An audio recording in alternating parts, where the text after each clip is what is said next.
சாயங்கால வேளையிலும் ஆண்டவர் நம்மோடு கூட பேசும்படி இந்த பெருக்கத்தை நாம் பார்ப்பதற்கு இரண்டாவது இன்கிரெடியன்ட் நம்முடைய வாழ்க்கையிலே தேவைப்படுகிற நேற்று தினத்தில் கற்றுக்கொண்டோம். யார் வேண்டுமானாலும் தொடங்கலாம், எல்லாராலும் தொடர முடியாது. அப்படி தொடர்கிறவர்கள் நிச்சயமாய் ஒரு மிகப்பெரிய பெருக்கத்தை பார்க்க முடியும், எந்த சந்தேகமும் இல்லை. உற்சாகமா இருப்பீங்கன்னா இன்றைக்கும் தேவன் நம்மோடு கூட பேசுவார். ஆமென் சொல்லுங்களேன். இந்த நாளிலும் ஆண்டவர் பெருக்கத்தை பார்க்க விரும்புகிறவர்கள் எப்படிப்பட்டவர்களாய் இருக்க வேண்டும் வாசிக்கலாம். என்னாகமம் 25ஆம் அதிகாரம் அதனுடைய 6-7 வசனத்தை வாசிக்க கேட்கலாம். என்னாகமம் 25:6-7. அப்பொழுது மோசேயும் இஸ்ரவேல் புத்திரராகிய சபையார் அனைவரும் ஆசரிப்பு கூடார வாசலுக்கு முன்பாக அழுது கொண்டு நிற்கையில் அவர்கள் கண்களுக்கு முன்பாக இஸ்ரவேல் புத்திரரில் ஒருவன் ஒரு மீதியான ஸ்திரீயை தன் சகோதரரிடத்தில் அழைத்துக் கொண்டு வந்தான். அதை ஆசாரியனாகிய ஆரோனுடைய குமாரனான எலெயாசாரின் மகன் பினெகாஸ் கண்டபோது அவன் நடு சபையிலிருந்து எழுந்து ஒரு ஈட்டியை தன் கையில் பிடித்து இஸ்ரவேலனாகிய அந்த மனிதன் வேசித்தனம் பண்ணும் அறையிலே அவன் பின்னாலே போய் இஸ்ரவேல் மனிதனும் அந்த ஸ்திரீயுமாகிய இருவருடைய வயிற்றிலே ஈட்டி உருவி போக அவர்களை குத்தி போட்டான். அப்பொழுது இஸ்ரவேல் புத்திரரில் உண்டான வாதை நின்று போயிற்று. Listen carefully. 25ஆம் அதிகாரம் 6ஆம் வசனத்தில் மோசேயும் சமஸ்த இஸ்ரவேலர் சபையும் அழுது கொண்டு நிற்கையில் அவர்கள் கண்களுக்கு முன்பாக இஸ்ரவேல் புத்திரரில் ஒருவன் ஒரு மீதியானிய ஸ்திரீயை தன் சகோதரனிடத்தில் அழைத்து கொண்டு போனான். எல்லாருடைய கண்களுக்கு முன்பதாகத்தான் இது நடக்கிறது. கவனிக்கிறீங்களா? எல்லாருடைய கண்களுக்கு முன்பதாக இது நடக்கிறது. ஆனால் அடுத்த வசனத்தை எடுங்க. அந்த வாதையால் செத்தவர்கள் இல்ல 7வது வசனம். அதை ஆசாரியனாகிய ஆரோனுடைய குமாரனான எலெயாசாரின் மகன் பினெகாஸ் கண்டபோது. இது நடந்ததை எல்லாரும் கண்டார்கள் என்று வேதம் சொல்லுகிறது. எல்லாரும் கண்டும் காணாதவர்களைப் போல இருக்கும்போது பினெகாஸ் எந்த பதவியும் இல்லாதவன், அவனுடைய தகப்பன் தான் ஆசாரியனாயிருக்கிறான். இப்பொழுது ஆரோனுடைய குமாரனாகிய எலெயாசாரின் மகன் பினெகாஸ் ஒரு சாதாரண மனுஷன். அவன் அதை கண்டபோது அவன் நடு சபையிலிருந்து எழுந்து அந்த வாதையை நிறுத்துவதற்கு போனான்.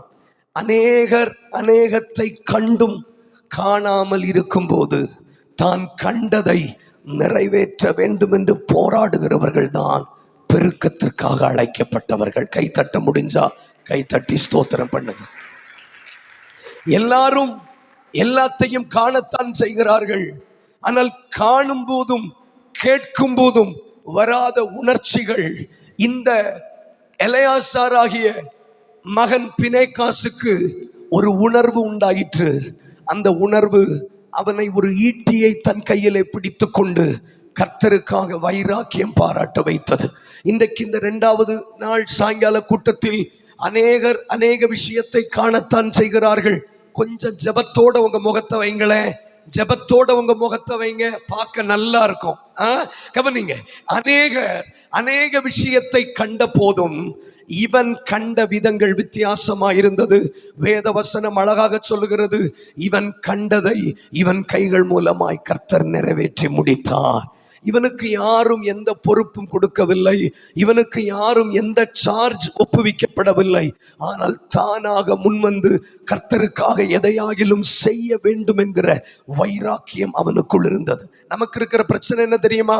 நமக்கு பொறுப்பு தந்தா நம்ம செய்வோம், நமக்கு பொசிஷன் வச்சா நம்ம செய்வோம், நமக்கு ஸ்தானங்கள் கிடைத்தா நம்ம செய்வோம். ஆனா ஒரு ஸ்தானமும் இல்லாதிருந்தும் தான் கண்டதை நிறைவேற்ற வேண்டும் என்று நினைத்த பினெகாசுகளை தான் கர்த்தர் இந்த கடைசி நாட்களிலே பெருக வைக்க போகிறான். செய்யணும். கவனி, ஒரு விஷயத்தை செய்யணுங்கிற விருப்பம் இருந்தா எதை வச்சுனாலும் செய்யலாம். உலகத்தில் ஒரு பழமொழி சொல்லுவாங்க, வல்லவனுக்கு புல்லு ஆயுதம். இந்த சோம்பேறிகளுக்கு என்ன இருந்தாலும் செய்ய மாட்டாங்க. செய்யணுங்கிற எண்ணம் உள்ளவனுக்கு ஈட்டி இருந்தா கூட கர்த்தருக்காக வைராக்கியம் பாராட்டலாம். இவனை நம்பி யாரும் எதுவும் கொடுக்கல. பிணைக்காசை நம்பி, கேக்குதா பின்னாடி, பிணைக்காசை நம்பி யாரும் எதையும் ஒப்புவிக்கவில்லை. ஆனா ஒப்புவிச்சாதான் நான் செய்வேன்னு ஒரு கூட்டம் இருக்கிறாங்க பாருங்க. சொன்னா செய்வோம், இல்லைன்னா சும்மா இருங்கன்னு சொல்ற கூட்டத்தின் நடுவில் எனக்கு சொல்லலைன்னு பரவாயில்ல, நான் கண்ட விஷயத்தை நான் நிறைவேற்றுவதற்கு நான் உத்தரவாதி. நான் கண்ட விஷயத்தை நான் நிறைவேற்றுவதற்கு உத்தரவாதி. நான் அடிக்கடி ஆச்சரியப்படுவேன். ஆண்டவர் எனக்கு ஒரு விஷயத்தை கற்றுக் கொடுத்திருக்கிறா. இந்த 66 புஸ்தகம் கொண்ட வேதாகமத்தில் மற்ற யாருடைய கண்களுக்கும் புலப்படாதது உன் கண்களுக்கு நான் புலப்படுத்துவேன், ஆனால் உன்னை கொண்டே நான் அதை நிறைவேற்றுவேன் என்று வாக்கு பண்ணியிருக்கிறா.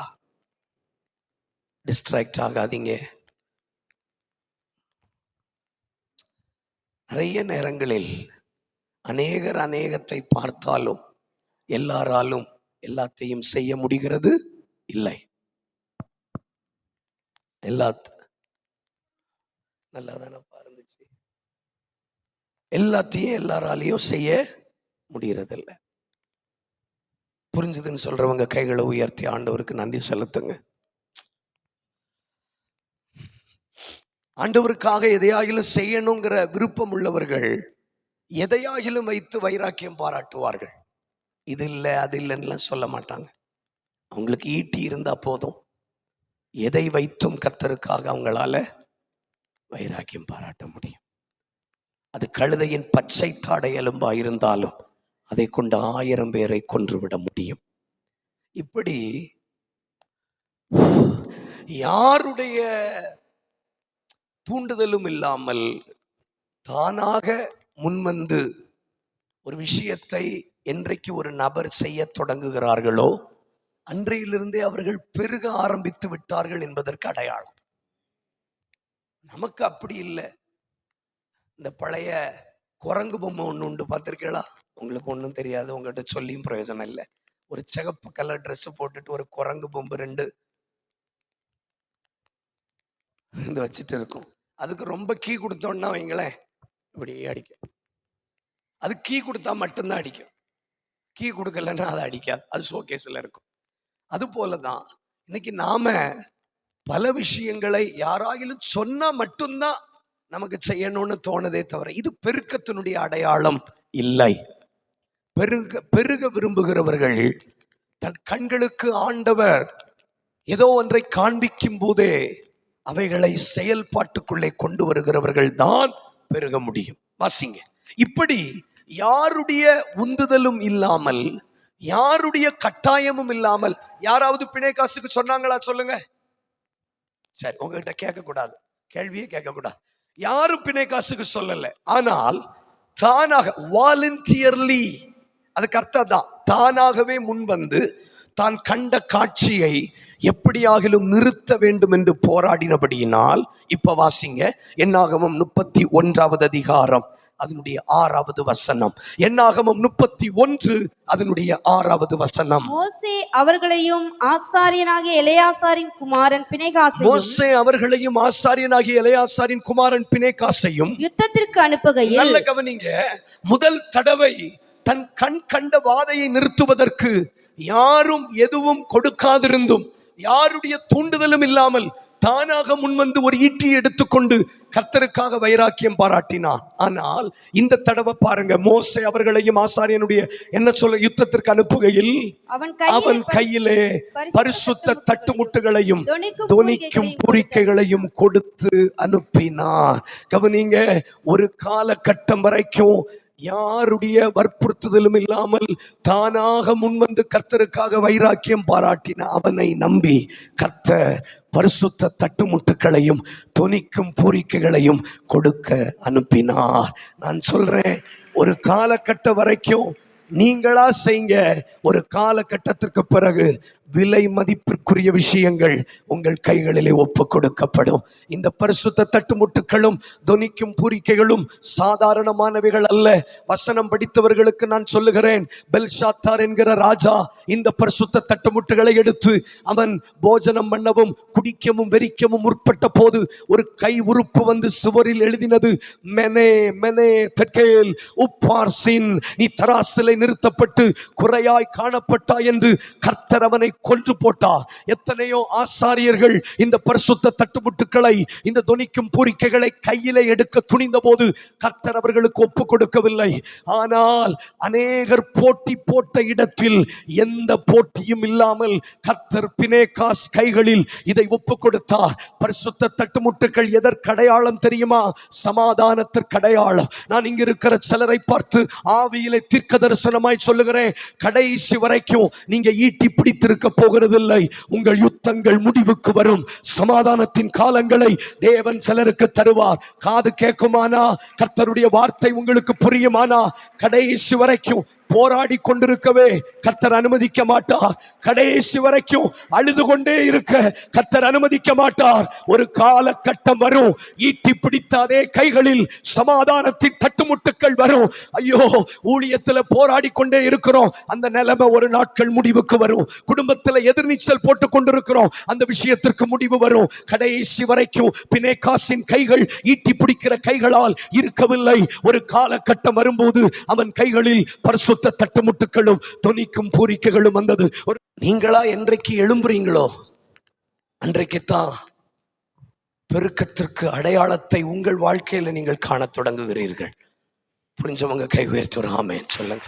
ரைட், வாசிக்கலாம். 2 தீமோத்தேயு 2வது அதிகாரம் 2வது வசனம். நீங்களா துவங்குனீங்கன்னா, நீங்களா, யாரும் என்கிட்ட சொல்ல வேண்டாம் பிரதர், என்னை சுற்றிலும் நடக்கிறத நானே பார்க்கிறேன். நோவா நிர்வாணமா கிடக்கிறான்னு கேள்விப்பட்ட உடனே சேமும் யாபேத்தும் தானாக போர்வை எடுத்துக்கொண்டு பின்னிட்டு போய் நிர்வாணத்தை மூடி போட்டார்கள். யாரும் சொல்லாம நீங்க செய்தீங்கன்னாலே உங்களை பார்த்து நினைவு தெளிந்த போது நோவா சொன்னார், சேமுடைய தேவனுக்கு ஸ்தோத்திரம் உண்டாவதாக, யாபேத்தின் எல்லைகளை அவர் விசாலமாக்குவார் என்று ஆதியாகமம் 9:26 வாலண்டியரா செய்து பாருங்க. அதுக்கு கிடைக்கக்கூடிய ரிவார்டு, அதுக்கு கிடைக்கக்கூடிய ரேங்க் பயங்கர வித்தியாசமா இருக்கும். என்கிட்ட யாரும் சொல்றது இல்லை கத்தி பேசுங்கன்னு, என்கிட்ட யாரும் சொல்றது இல்லை. ஐ ஆம் வாலண்டியர் மை செல்ஃப். எனக்கு தெரியும், ஐ நோ மை பேக்ரவுண்ட். நான் ஊழியத்துக்கு வந்த விதம் எனக்கு தெரியும். யாரும் உற்சாகப்படுத்தாத ஒரு காலம், யாரும் தட்டி கொடுக்காத ஒரு காலம். ஆனா என் கண்கள் கண்டதை நிறைவேற்றுவதற்கு நானாக எழும்பினேன். ஒரு காலகட்டம் தாண்டும் போது என் கைகளை பார்க்கும்போது ஆச்சரியமான விஷயங்களை தேவன் என் கைகளில் ஒப்பு கொடுத்திருந்தார்.